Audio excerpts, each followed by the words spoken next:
باللہ من الشیطان الرجیم بسم اللہ الرحمن الرحیم نحمدہ ونصلی علی رسولہ الکریم اما بعد. معزز سامعین السلام علیکم ورحمۃ اللہ وبرکاتہ. حمد و ثنا رب ذوالجلال کے لیے جو تخت عظمت جلال پر ہمیشہ سے متمکن ہے اور ہمیشہ رہے گا. اس کی قدرت کاملہ ہے کہ سمندروں میں مد و جزر کا پیدا کرنے والا، رات اور دن کا بنانے والا، خزاں و قدر کا مالک و مختار ہے. عزت اور ذلت کا دینے والا وہی پروردگار ہے. زندگی اور موت اسی کے ہاتھ ہے. ہم اسی کی حمد و ستائش بیان کرتے ہیں، اسی کی بڑائی کی راہ گلاتے ہیں کہ اس خلاق اکبر نے جو عظیم احسان ہم پر کیا وہ یہی کہ امت محمدیہ میں پیدا فرمایا اور خود اس امت کی تعریف فرمائی کہ تم بہترین امت ہو، لوگوں کو برائیوں سے روکتے ہو، بھلائیوں کی طرف بلاتے ہو. درود و سلام سید العرب والعجم جمیل الشیم صاحب الجود والکرم صلی اللہ علیہ وسلم کی ذات اقدس پر کہ جس ذات گرامی نے عرب کے بدوؤں اور خانہ بدوشوں کو تاریخ انسانی کے کاروان کا سالار بنا دیا. والذین معه اشداء علی الکفار رحماء بینہم، وہ لوگ جو ایمان کی حالت میں اللہ کے نبی صلی اللہ علیہ وسلم کا دیدار کیے صحابہ کہلائے. اور صحابہ کی جو تعریف اللہ تعالیٰ نے فرمائی کہ وہ آپس میں ایک دوسرے کے لیے حلیم، ایک دوسرے کے غمگسار، ایک دوسرے کا درد بانٹنے والے، لیکن دشمنوں کے معاملے میں بڑے اشد تھے. آج آپ ایک ایسے صحابی رسول کا تذکرہ سماعت فرمائیں گے جن کا نام ابو محمد عبداللہ بن عمر بن عاص ہے اور ان کی کنیت ابو عبد الرحمن بھی ہے. یہ قبیلے سہیم سے ان کا تعلق ہے اور ان کے جو باپ ہیں بعد میں یہ مسلمان ہونے کے بعد فاتح مصر بھی بنتے ہیں، عمر بن عاص. لیکن ان کے جو دادا ہیں عاص بن وائل، وہ اس قسم کے سخت گیر آدمی تھے، اللہ کے نظام کے سخت دشمن تھے. اور پھر یہ وہی شخص ہے جس نے اللہ کے نبی صلی اللہ علیہ وسلم کے صاحبزادوں کے انتقال کے بعد یہ کہا تھا کہ وہ اب کیا ہے، ان کی تو جڑ کٹ گئی. لیکن اللہ تعالیٰ نے اپنے حبیب نبی کریم صلی اللہ علیہ وسلم کو خوشخبریاں سنائی، کوثر عطا فرمایا، اور پھر آپ نے کہا کہ وہی نسل بریدہ ہے جس نے تم سے یہ کہا. اور معاملہ یہاں پر یہ ہوا کہ حضرت عمر بن عاص بھی فتح مکے کے بعد یعنی فتح مکے سے پہلے 6 مہینے پہلے ایمان لائے، اور وہ بھی اسما نجاشی جو شاہ حبشہ ہے ان کے کہنے کے مطابق. لیکن ان کے جو صاحبزادے تھے اتنے نیک نفس تھے کہ اپنے باپ سے پہلے وہ داخل اسلام ہو گئے تھے. نہ صرف داخل اسلام ہو گئے بلکہ نبی کریم صلی اللہ علیہ وسلم کے زیادہ چاہنے والے، نبی کریم صلی اللہ علیہ وسلم سے زیادہ محبت کرنے والے، نبی کریم صلی اللہ علیہ وسلم کی ہر بات کے اوپر اپنے جان قربان کرنے کے لیے تیار رہنے والے، اور عبادتوں میں اتنے زیادہ مشغول تھے کہ مت پوچھیے. جب اللہ کے نبی صلی اللہ علیہ وسلم کو اس بات کا علم ہوا کہ حضرت عبداللہ بن عمر بن عاص اس انداز سے عبادتوں میں مہوئے ہیں کہ وہ دن بھر روزہ رکھتے ہیں اور رات میں تمام کے تمام عبادتوں میں لگے رہتے ہیں، اور یہ شکایت ان کے باپ نے آ کر اللہ کے نبی صلی اللہ علیہ وسلم سے خود کی کہ میرے بیٹے کا عالم یہ ہے کہ رہبانیت کی طرف بہت زیادہ رجحان ہے. اللہ کے نبی صلی اللہ علیہ وسلم نے حضرت عبداللہ کو بلایا، عبداللہ بن عمر بن عاص کو بلایا، پوچھا کہ میں نے تمہارے تعلق سے سنا ہے کہ تم دن میں روزہ رکھتے ہو اور رات میں عبادتوں میں مشغول رہتے ہو. آپ نے فرمایا ہاں اللہ کے رسول یہ بات سچ ہے. آپ نے فرمایا کہ نہیں، اپنے نفس پر اتنا زیادہ ظلم مت کرو، تم پر تمہاری بیوی کا حق ہے، تمہاری آنکھ کا حق ہے، تمہارے آرام کرنے کے لیے بھی تمہارے لیے ضروری ہے، اس انداز سے آپ عبادتیں کرو. پھر آپ نے سوال کیا اللہ کے نبی صلی اللہ علیہ وسلم سے کہ اللہ کے نبی میں زیادہ روزے رکھنا چاہتا ہوں. تو حضور نے فرمایا کہ ہر مہینے میں 3 روزے رکھ لیا کرو رمضان المبارک کے علاوہ. تو آپ نے فرمایا کہ میں اس سے زیادہ اور رکھنا چاہتا ہوں. تو حضور نے فرمایا صوم داؤدی اختیار کرو، 1 دن روزہ اور 1 دن افطار. پہلے تو فرمایا آپ نے 1 دن روزہ اور 2 دن افطار. تو کہا کہ میں اور زیادہ رہنا چاہتا ہوں. تو پھر آپ نے کہا کہ 1 دن افطار اور 1 دن روزہ رکھو. تو کہا کہ اللہ کے نبی میں اور اس سے زیادہ کرنا چاہتا ہوں. تو حضور نے فرمایا کہ میری سنت نہیں. اللہ کے نبی صلی اللہ علیہ وسلم نے صاف طور پر منع فرما دیا کہ اس سے زیادہ اپنے آپ پر تمام بوجھ نہ ڈالو. تو چنانچہ حضرت عبداللہ بن عمر بن عاص بعد کی زندگی میں جب خواہ مزمحل ہو گئے تو اس وقت انہوں نے کہا کہ کاش اللہ کے نبی صلی اللہ علیہ وسلم کی وہ باتیں اسی وقت میں یاد کر لیا ہوتا، اسی وقت سے اس پر عمل پیرا ہو گیا ہوتا تو آج مجھے اس انداز سے مشقت اٹھانے کی ضرورت نہ پڑتی. یہ بات تو حضرت عبداللہ بن عمر بن عاص نے یہ کہی. تو حضرت عبداللہ بن عمر بن عاص کا معاملہ یہ کہ اپنے والد بزرگوار کو بھی بہت زیادہ چاہتے اللہ کے نبی صلی اللہ علیہ وسلم کے فرمان کے مطابق. اور معاملہ یہ ہوا کہ حضرت عبداللہ اپنی زندگی کے اندر اپنے باپ سے جس انداز سے آپ ساتھ دیتے کہ مت پوچھیے. جب وہ فاتح مصر بنے تو مصر میں حضرت اپنے باپ کے ساتھ یہ تمام شریک رہے، اور پھر نہ صرف شریک رہے بلکہ جنگوں کے اندر بھی مکمل طور پر اللہ کے نبی صلی اللہ علیہ وسلم کی حیات طیبہ میں بھی اور آپ کے بعد بھی آپ مکمل طور پر یعنی اپنے آپ کو مجاہدانہ طور پر آپ نے پیش کیا. نہ صرف یہ بلکہ خصوصیت یہ تھی کہ آپ کے پاس ایک کتاب تھی جس کا نام تھا صادقہ، اور اس کے اندر اللہ کے نبی صلی اللہ علیہ وسلم کی زبان مبارک سے جو الفاظ نکل جاتے اس کے اوپر تحریر کر لیتے. اللہ کے نبی صلی اللہ علیہ وسلم کی تمام احادیث تحریر کر لیتے. اس وقت لوگوں کو تھوڑا سا خدشہ یہ پیدا ہوا کہ بسا اوقات اللہ کے نبی صلی اللہ علیہ وسلم غصے کی حالت میں بھی کچھ باتیں بتا دیتے ہیں، تم اس کو بھی نوٹ کر لیتے ہو، یہ کیا بات ہے، کیا یہ بات سچ ہے؟ تو آپ نے اس قلم کو روک دیا تا وقت ہے کہ میں اللہ کے نبی صلی اللہ علیہ وسلم اس معاملے کے اندر پوچھ نہ لوں، اس وقت تک میں کسی قسم کی کوئی تحریر نہیں کروں گا. جب اللہ کے نبی صلی اللہ علیہ وسلم سے آپ نے پوچھا، سوال کیا، تو حضور اکرم صلی اللہ علیہ وسلم نے فرمایا کہ ہاں لکھتے جاؤ، اللہ تعالیٰ اس زبان سے کسی قسم کے کوئی ایسے الفاظ نہیں نکالے گا جو غلطی پر مبنی ہوں. اس انداز سے اللہ کے نبی صلی اللہ علیہ وسلم نے فرما دیا. اللہ کے نبی صلی اللہ علیہ وسلم کی احادیث جمع کرنے میں یا لکھنے میں اس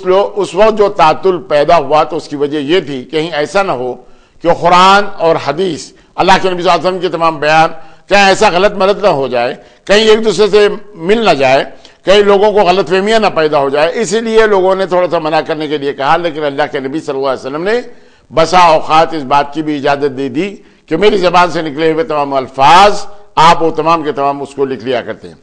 چنانچہ حجۃ الوداع کے موقع پر جب اللہ کے نبی صلی اللہ علیہ وسلم نے خطبہ آپ نے ارشاد فرمایا تو اس وقت ابو شاہ نام کا ایک شخص نے آ کر کہا کہ اللہ کے نبی جو خطبہ آپ نے ابھی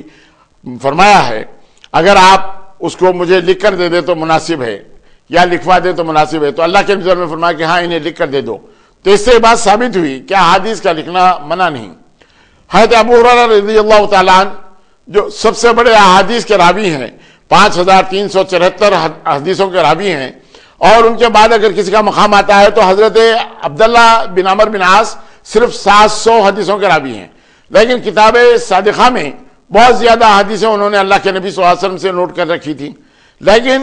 ابن حجر نے یہ کہا کہ جب یہ عبادتوں میں زیادہ مصروف رہے تو اس لیے یہ زبانی طور پر احادیث بہت مختصر ان کے اسی لیے ہیں. ورنہ حضرت ابو ہریرہ سے جب یہ پوچھا گیا کہ یعنی احادیث کے معاملے میں تو انہوں نے کہا کہ اگر کسی کے پاس زیادہ سے زیادہ حدیثیں نکل سکتی ہیں تو حضرت عبداللہ بن عمر بن عاص ہے، اس لیے کہ وہ لکھ لیا کرتے تھے اور میں لکھا نہیں کرتا تھا. اس انداز سے آپ نے فرمایا. بسا اوقات لوگ آتے سوالات کرتے تو آپ اپنی کتاب صادقہ دیکھتے اور اس کے بعد ان لوگوں کو جواب دیتے کہ اللہ کے نبی صلی اللہ علیہ وسلم نے اس معاملے میں کیا فرمایا. اسی لیے کہ لوگوں نے آ کر بعد آپ سے ایک سوال کیا کہ پہلے قسطنطنیہ فتح ہوگا یا روما فتح ہوگا. تو اس وقت جب ان کے اپنے ذہن میں وہ بات نہیں تھی، لیکن اپنا صندوق منگایا، کتاب صادقہ نکالی انہوں نے، اور اس کے بعد دیکھتے ہوئے لوگوں سے کہا کہ پہلے قسطنطنیہ فتح ہوگا اور اس کے بعد روما ہوگا. یعنی ارشاد نبوی صلی اللہ علیہ وسلم کے تعلق سے ان تمام لوگوں کو آپ نے اس انداز سے بتا دیا. علمیت کا یہ عالم تھا کہ ہزاروں لوگ مستفید ہوتے اور اس کے اندر کوفے والے بہت زیادہ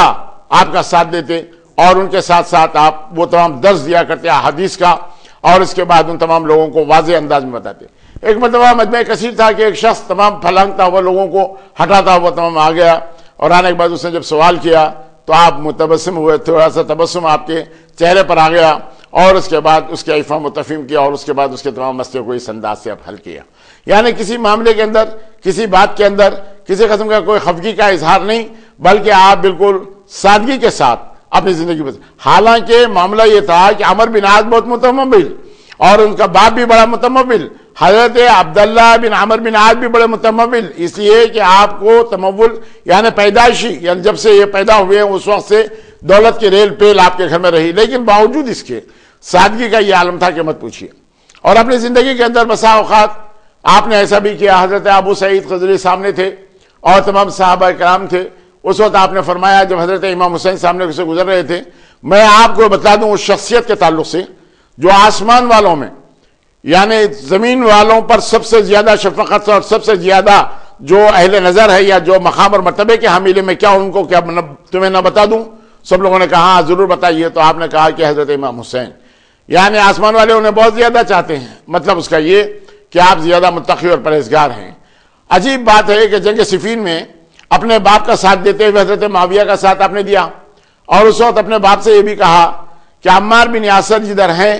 حق ادھر ہوگا. اللہ کے نبی صلی اللہ علیہ وسلم کی یہ روایت ہے، اور اپنے باپ سے یہ کہا کہ اس معاملے کے اندر تھوڑا اجتناب کرے تو بہتر ہے. لیکن اس کے باوجود باپ نے آپ کو حکم دیا اور وہ تمام جنگ صفین میں حضرت معاویہ کا ساتھ دینے کے لیے اس تمام شریک ہو گئے، لیکن آپ اپنے ہاتھ سے نہ تو تیر چلایا نہ تو تلوار چلایا، اور معاویہ اس بات کو بھانپتے ہوئے انہوں نے کسی قسم کی کوئی سپہ سالاری آپ کو دی نہیں، بلکہ ان سے کہا کہ ان سے مجھے بچائے رکھو، بسا اوقات عمر بن عاص سے حضرت معاویہ نے یہ بھی کہا۔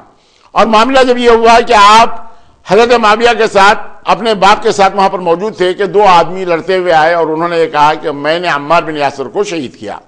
اور دوسرے نے کہا کہ میں نے عمار بن یاسر کو شہید کیا۔ اس وقت حضرت عبداللہ عمر بن عاص نے کہا یہ لوگ جہنم کے لیے لڑ رہے ہیں۔ حضرت معاویہ نے کہا عمر اس اپنے بیٹے کو سمجھا، اس لیے کہ اگر یہ باتیں تمام لوگوں کے سامنے آ جائیں گی تو کوئی ہماری طرف سے لڑنے والا نہیں ہوگا، اس لیے کہ اللہ کے نبی صلی اللہ علیہ وسلم کو وہ فرمان جو آپ نے فرمایا تھا کہ عمار جدھر ہوں گے حق ادھر ہوگا، اسی بنیاد پر آپ نے کہا کہ یہ تمام جہنم کے لیے لڑتے آ رہے ہیں اس انداز سے۔ اور پھر اس کے بعد وہ موقع بھی آیا جب حضرت امام حسین رضی اللہ تعالیٰ عنہ کے سامنے آپ تھے، تو اس وقت حضرت ابو سعید خدری نے کہا کیا مرنے سے پہلے کیا ان سے افا متفق نہیں ہو جائے گی، کیا وہ معاملہ تمام صاف نہیں کر لو گے؟ تو آپ نے کہا کہ بلا شبہ مجھے کرنا ہے، اور اس انداز سے دوسرے دن حضرت ابو سعید خدری کے ساتھ آپ حضرت امام حسین کے پاس گئے، اندر آنے کا اذن مانگا، لیکن حضرت امام حسین نہیں یہ چاہتے تھے کہ ان سے کسی قسم کی کوئی گفتگو کی جائے، اس لیے کہ حضرت علی بن ابی طالب سے جنگ صفین میں مخالفت میں یہ لڑے ہیں، اب میں پھر ان سے کیسے روابط رکھوں؟ حضرت امام حسین کے سامنے یہ بات تھی، لیکن اتنا زیادہ آپ نے اصرار کیا کہ حضرت امام حسین کو اندر آنے کے واسطے اجازت دینی پڑی۔ جب آپ اندر پہنچے اور اس کے بعد حضرت امام حسین سے جس وقت سوالات ہوئے اور اپنی صفائی میں انہوں نے پیش کیا کہ اللہ کے نبی صلی اللہ علیہ وسلم کا فرمان میرے سامنے تھا، اللہ کے نبی صلی اللہ علیہ وسلم نے فرمایا کہ اپنے باپ کی اتباع کرو، میں باپ کے حکم کے مطابق اس جنگ میں تو شریک ضرور رہا، لیکن اپنے ہاتھ سے تلوار زنی یا تیر نہیں پھینکے، نیزہ کسی کو نہیں لگایا، لیکن اس جنگ میں برابر کا شریک تھا۔ حضرت امام حسین نے اپنے دل کو ان کے تعلق سے صاف کر لیا۔ اور دوستو آپ سن کر تعجب کریں گے کہ جب حضرت عمر بن عاص کا آخری وقت آ گیا تو آپ نے اپنے بیٹے سے سوال کیا کہ بیٹا یہ صندوق ہے، اس کے اندر تمام دولت ہے، لے لو۔ تو بیٹے نے کہا کہ ابا جان مجھے اس کی حاجت نہیں، اس کی ضرورت نہیں۔ تو باپ نے کفِ افسوس ملتے ہوئے کہا کہ کاش اس میں بکری کی مینگنیاں ہوتی تو اچھا تھا، جس کے لیے میں نے اپنی آخرت خراب کر لی، جس کے لیے میں نے دولت جمع کی، لیکن اس کے باوجود اس کا عالم یہ ہے کہ ایک لفظ اس نے تمام انکار کر دیا، مجھے تمام دولت کی ضرورت نہیں۔ اور اس کے بعد آپ نے دیکھا، یعنی عبداللہ بن عمر بن عاص نے دیکھا کہ عمر بن عاص دیوار کی طرف رخ کر کے رو رہے ہیں۔ باپ سے بیٹے نے پوچھا کہ بسا اوقات اللہ کے نبی صلی اللہ علیہ وسلم کی زبانی آپ نے خوشخبریاں بھی سنی ہیں، پھر آج رونے کی وجہ کیا ہے؟ تو آپ نے کہا کہ بیٹا میری اپنی زندگی کے اندر 3 دور آئے۔ ایک وہ دور تھا جب میں نبی کریم صلی اللہ علیہ وسلم کا سب سے زیادہ بڑا دشمن تھا، اور اگر کوئی موقع آ جاتا تو محرومی میرا مقدر بن جاتی اور میں مر جاتا تو جہنمی ہوتا، لیکن اللہ تعالیٰ نے بڑا کرم فرمایا، اور اس کے بعد وہ موقع بھی آیا جب میں داخلہ اسلام ہو گیا تو روئے زمین پر اللہ کے نبی صلی اللہ علیہ وسلم سے زیادہ معتبر، سب سے زیادہ ذی حشم، سب سے زیادہ اللہ کے نبی صلی اللہ علیہ وسلم سے محبت کرنے والا میں تھا۔ اس وقت اگر میں مر گیا ہوتا تو جنتی تھا، لیکن اس کے بعد دنیا غالب آ گئی، پتہ نہیں میرا کیا عالم ہونے والا ہے، اسی لیے تمام یہ اس قسم کی یہ کیفیت مجھ پر یہ طاری ہو رہی ہے۔ بیٹے نے کہا کہ آپ کے ہوش و حواس تو برابر ہیں، ذرا یہ فرما دیجئے کہ موت کا کیا منظر آپ کے نگاہوں کے سامنے ہے؟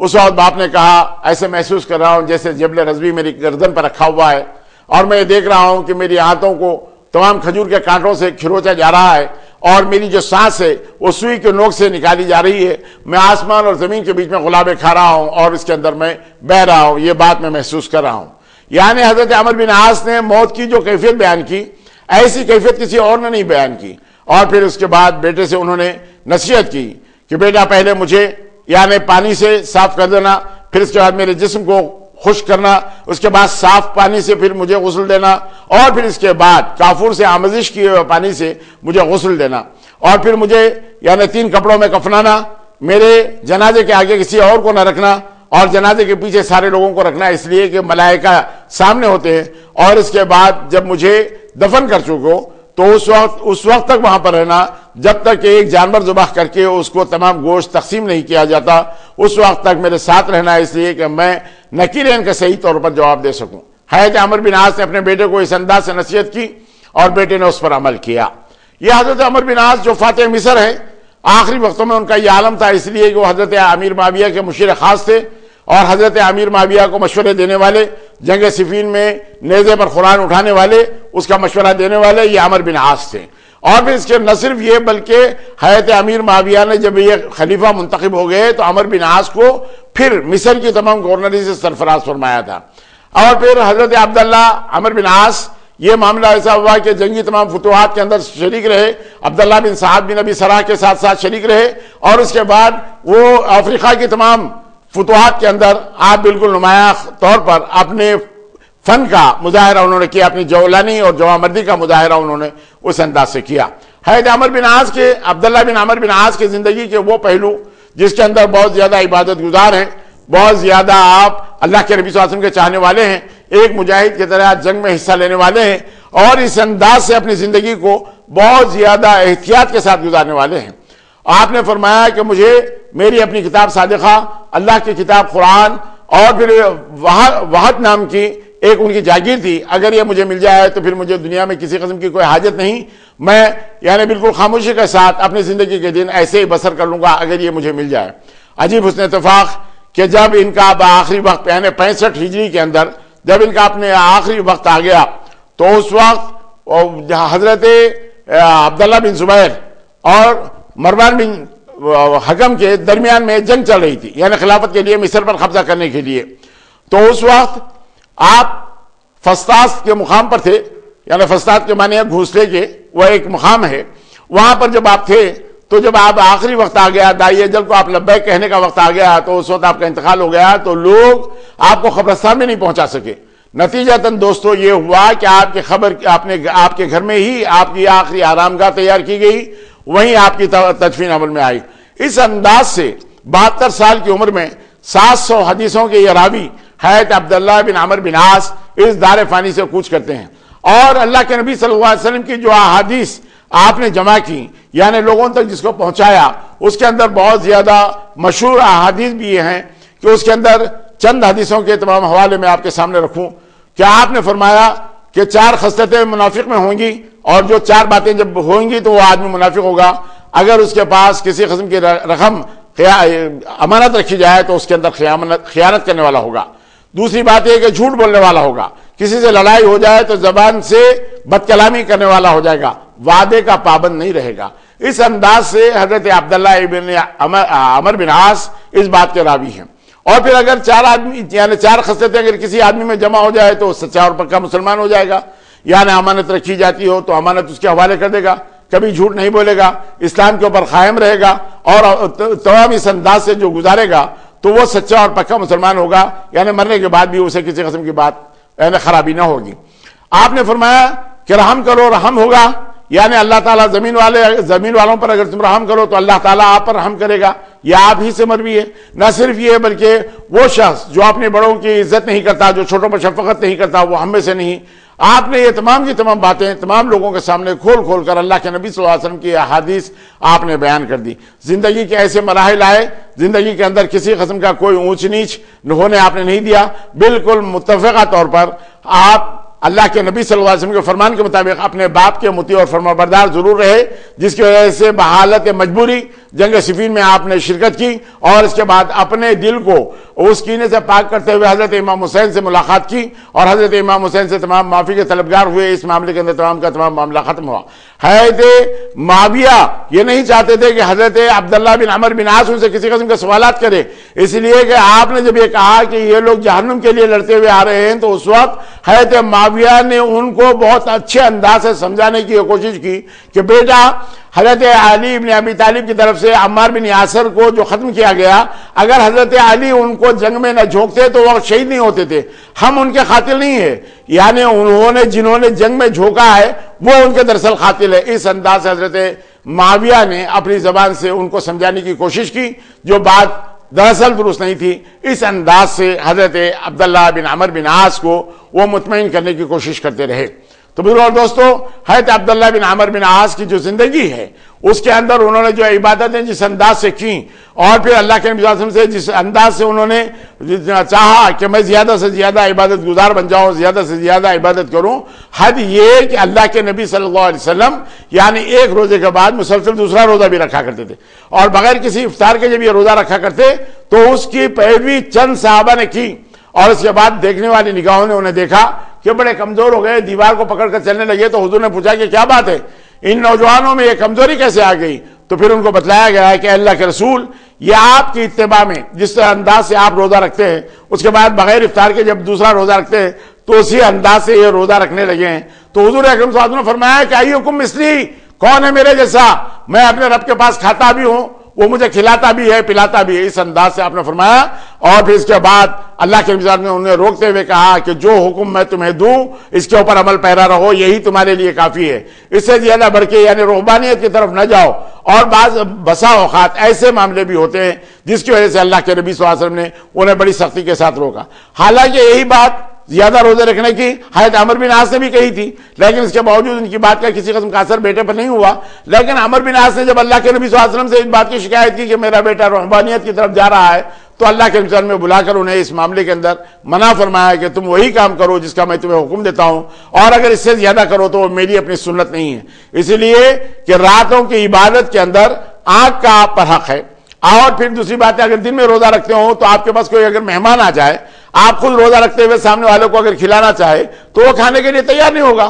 اس انداز سے روزے بھی رکھا کرو، افطار بھی کر لیا کرو، اس انداز سے آپ نے فرمایا۔ اور پھر آپ کی بیوی کا آپ پر حق ہے، یعنی حق زوجیت بھی ادا کرنا ہے، آپ کے جسم کا بھی آپ پر حق ہے۔ اللہ کے نبی صلی اللہ علیہ وسلم نے حضرت عبداللہ بن عمر بن عاص سے اس انداز سے فرمایا۔ اسی لیے کہ یہی بات حضرت ابو درداء نے جب یہ اختیار کی تھی، وہ بھی رحمانیت کی طرف ذرا زیادہ چلے گئے تھے، لیکن حضرت سلمان فارسی نے یہ کہا آپ کی زوجہ محترمہ کو دیکھتے ہوئے، اس لیے کہ حضرت سلمان فارسی مواخات میں حضرت ابو درداء کے بھائی بنائے گئے تھے، اور آپ نے اپنی بھاوج کو اس انداز سے دیکھا کہ پراگندہ بال ہے، تو پوچھا کیا بات ہے؟ کہا کہ اب زیب و زینت کس کے لیے کریں؟ اس لیے کہ آپ کے بھائی کو تو دنیا سے کوئی تعلق ہی نہیں۔ تو اس وقت آپ نے فرمایا تھا کہ آج رات میں آپ کے ہاں قیام کروں گا۔ چنانچہ رات میں جب حضرت ابو درداء عبادت کے لیے اٹھے تو فوراً انہوں نے روکتے ہوئے کہا، اے ابو درداء، تم پر آگ کا حق ہے، تم پر اللہ کا حق ہے، تم پر اپنے جسم کا حق ہے، اپنی بیوی کا حق ہے، حق زوجین بھی ادا کرو، اس انداز سے فرمایا۔ اور چنانچہ صبح جب اللہ کے نبی صلی اللہ علیہ وسلم کے سامنے یہ بات رکھی گئی تو حضور نے فرمایا ابو درداء سے کہ اے ابو درداء، تم سلمان فارسی کی بات مان لو، اس لیے کہ یہ علم میں تم سے زیادہ ہے۔ اس انداز سے یعنی رہبانیت کی طرف اسلام مائل نہیں کرتا۔ اللہ کے نبی صلی اللہ علیہ وسلم نے صاف طور پر فرما دیا کہ میرا عمل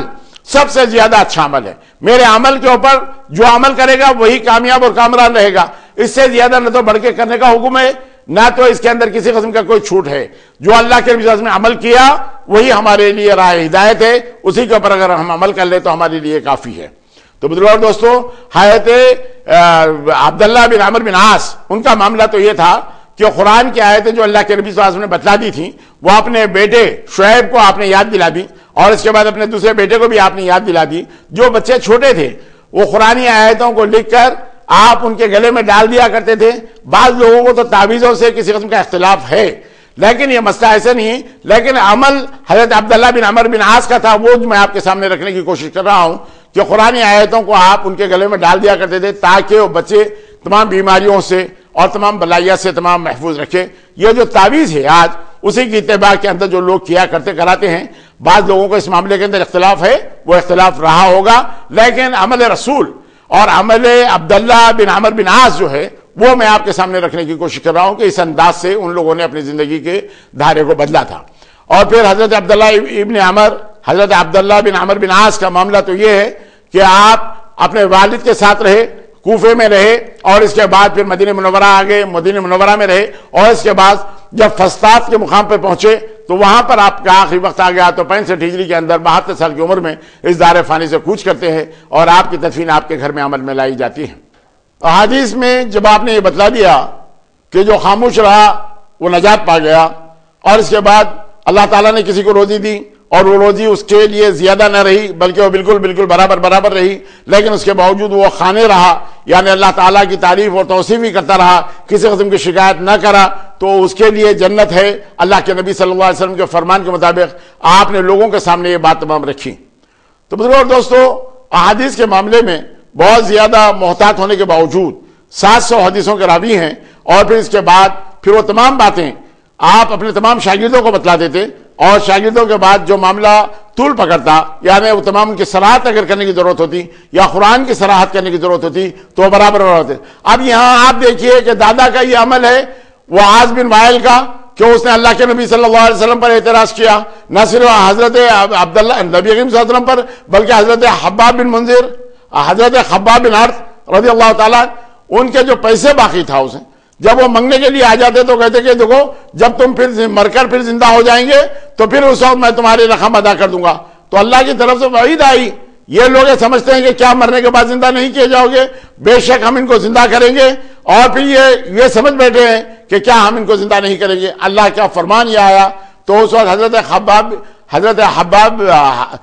خباب بن عرط کے ساتھ انہوں نے اس انداز سے کہا کہ مرنے کے بعد میں دے دیا کروں گا. اور پھر اس کے بعد ان کے بیٹے عمر بن عاص جو سب سے زیادہ یعنی اللہ کے نبی صلی اللہ علیہ وسلم کے دشمن تھے، لیکن اس کے باوجود جب نجاشی کے پاس عمر بن امیہ الزمری کو بھیجا گیا تو عمر بن امیہ الزمری نے اللہ کے نبی صلی اللہ علیہ وسلم کو 2 خطوط دیے. ایک خط تو حضرت ام حبیبہ کو اپنے عہد میں لانے کے لیے، دوسرا اسلام قبول کرنے کے لیے. نجاشی نے تمام خطوط دیکھے اور اس کے بعد عمر بن عاص ان کو تحفے تحائف دیتے ہوئے نجاشی سے، جس کا اصلی نام اسحمہ تھا، اسے کہا کہ اس شخص کو ہمارے حوالے کر دو. نجاشی نے پوچھا کہ تم اس کو لے کے کیا کرو گے؟ تو کہا کہ میں اپنے ملک لے جاؤں گا، یعنی مکہ لے جاؤں گا، اور ہم اس کے ساتھ زیادتی اس لیے کریں گے کہ یہ وہ لوگ ہیں جو تمام مکہ سے ہجرت کرتے ہوئے مدینہ منورہ چلے گئے. اس وقت نجاشی نے کہا کہ ایک ایسے آدمی کو جس کے پاس ناموس اکبر آتا ہے، اس کے خاصیت کو میں کیا تمہارے حوالے کر دوں؟ اور اس نے اپنا ایک مکہ بنا کر اپنے ناک پر زور سے مارتے ہوئے کہا عمر ہوش کے ناخن لو، وہ اللہ کے رسول ہے. تو اس وقت عمر بن عاص نے پوچھا تھا کہ کیا واقعی وہ اللہ کے رسول ہے؟ تو آپ نے کہا کہ ہاں. تو پھر کہا کہ آپ ہاتھ بڑھائیے، آپ کو میں گواہ رکھ کر یہ کہتا ہوں کہ میں جاؤں گا اور پھر ایمان قبول کروں گا. اس انداز سے نجاشی کے پاس اقرار اس بات کا کرتے ہوئے عمر بن عاص وہاں سے جب نکلے تو اس وقت خالد بن ولید مدینہ منورہ جانے کے لیے وہ بھی بے چین اور تیار ہیں. اور حسن اتفاق یہ کہ عثمان بن طلحہ جو کلید بردار رہے ہیں وہ بھی تیار ہو گئے جانے کے لیے. تو 3 اشخاص مل کر اللہ کے نبی صلی اللہ علیہ وسلم کے پاس پہنچتے ہیں. اللہ کے نبی صلی اللہ علیہ وسلم کے پاس پہنچنے کے بعد حضرت خالد بن ولید اپنے لباس تبدیل کیے اور پہنچے اور فوراً لا الہ الا اللہ محمد رسول اللہ کا اقرار کیا اور داخل اسلام ہو گئے. لیکن عمر بن عاص اپنا ہاتھ بڑھاتے ہوئے اپنے ہاتھ کو انہوں نے کھینچ لیا. تو حضور نے پوچھا کہ عمر کیا بات ہے؟ تو اس وقت انہوں نے کہا کہ اللہ کے نبی، حالت کفر میں ہم سے جو گناہ سرزد ہوئے، یا جو زیادتی ہم نے کی، یا جو جنگ و جدال آپ کے ساتھ ہم نے کیا، کیا اس کا بھی مواخذہ ہوگا؟ کیا اس کے لیے بھی پوچھو گی اللہ کے پاس؟ تو اللہ کے نبی صلی اللہ علیہ وسلم پر وحی کا نزول ہوا. آپ نے فرمایا کہ حالت کفر میں جو گناہ سرزد ہو جاتے ہیں اللہ تعالیٰ انہیں معاف فرما دیتا ہے، ان کا کسی قسم کا کوئی مواخذہ نہیں. تو عمر بن عاص نے اس وقت آپ ایمان قبول کیے اور اس کے بعد حضرت عثمان بن طلحہ ایمان قبول کرتے ہیں اس انداز سے. لیکن ان کے صاحبزادے کا عالم یہ کہ اللہ کے نبی صلی اللہ علیہ وسلم کے دستخط پر باپ سے پہلے اپنے آپ کو آپ نے پیش کیا اور اسلام قبول کیا. اور اسلام قبول کرنے کے بعد وارفتگی کا یہ عالم کہ اللہ کے نبی صلی اللہ علیہ وسلم کی بیٹھک میں ہمیشہ بیٹھا رہتے اور جو کچھ اللہ کے نبی صلی اللہ علیہ وسلم کی زبان مبارک سے نکلتا اسے اپنی کتاب صادقہ کے اندر مکمل طور پر تحریر کر لیتے تاکہ کسی قسم کی کوئی بات اور نہ ہو. اور پھر اللہ کے نبی صلی اللہ علیہ وسلم نے جب سوال کیا تو حضور نے فرمایا اس زبان سے جو بھی نکلے گا حق و صداقت کے علاوہ کوئی اور باتیں نکلے گی بلا شبہ تم لکھتے رہو. یعنی اگر غصے کی حالت میں بھی اگر کوئی بات نکلتی ہو یا کسی قسم کی اور بات نکلتی ہو تو کسی قسم کا اس کے اندر غلط بیانی سے اللہ سبحانہ وتعالیٰ میری زبان کو آلود نہیں کرے گا. اللہ کے نبی صلی اللہ علیہ وسلم نے یہ تمام باتیں فرما دی تھیں. اس انداز سے اللہ کے نبی صلی اللہ علیہ وسلم کی حیات طیبہ میں آپ کے جو جانثار ہیں حضرت عبداللہ بن عمر بن عاص، یہ ان کی زندگی کے چند واقعات ہیں جو آپ کے سامنے رکھنے کی میں سعادت حاصل کیا ہوں. بارگاہ خداوندی میں میری دعا ہے کہ پروردگار عالم ہمارے اسلاف کے نقش قدم پر چلنے کی ہمیں توفیق عطا فرما. الہ العالمین ہمیں سچا اور پکا مسلمان بنا دے. ہمارے مرحومین کی مغفرت فرما. ہماری دعاؤں کو نبی کریم صلی اللہ علیہ وسلم کے صدقہ و توفیق میں قبول فرما. وصلی اللہ علی محمد النبی الامی و آلہ و صحبہ وسلم. الحمدللہ رب العالمین.